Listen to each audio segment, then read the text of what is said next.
দেশব্যাপী গ্রামীণ বাজার অবকাঠামো উন্নয়ন প্রকল্পের আওতায় প্রভাতী প্রকল্পের অর্থায়নে এলজিডি জামালপুরে ৮টি ভবন করেছে। তার মধ্যে ৩টির কাজ শেষ হয়েছে ৫ বছর আগে, ২টির কাজ শেষ হয়েছে ৪ বছর আগে, বাকি ৩টির কাজ চলমান রয়েছে।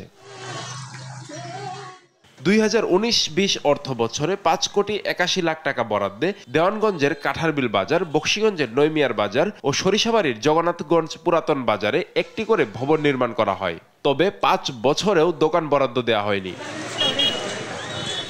সদর ইউনিয়নের শাহবাজপুর বাজার ও ইসলামপুর উপজেলার ধর্মকুড়া বাজারে ২০২০-২১ অর্থ বছরে ৫ কোটি ৬৩ লক্ষ টাকায় ২টি ভবন নির্মাণ করা হয়। শাহবাজপুরের বাজারটি ২০২৩ সালে উদ্বোধন করা হলেও এখনও দোকান বরাদ্দ দেওয়া হয়নি। তবে যে যার মতো দখল করে চালাচ্ছেন ব্যবসা বাণিজ্য।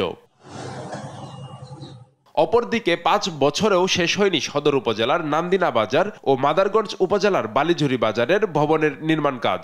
নতুন করে ২ কোটি ৯৭ লক্ষ টাকা ব্যয়ে আবারও বরাদ্দ দেওয়া হয়েছে মাদারগঞ্জ উপজেলার শামগঞ্জ কালীবাড়ি বাজারে।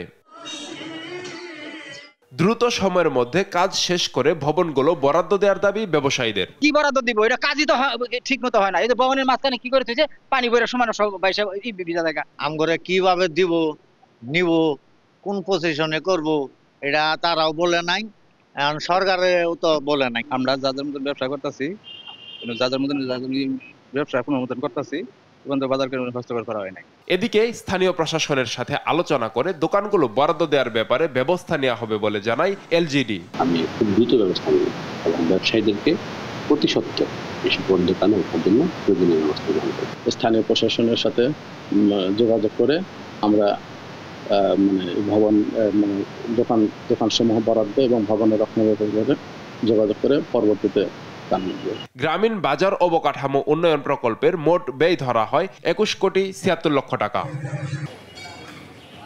নিউজ ডেস্ক, দেশ টিভি।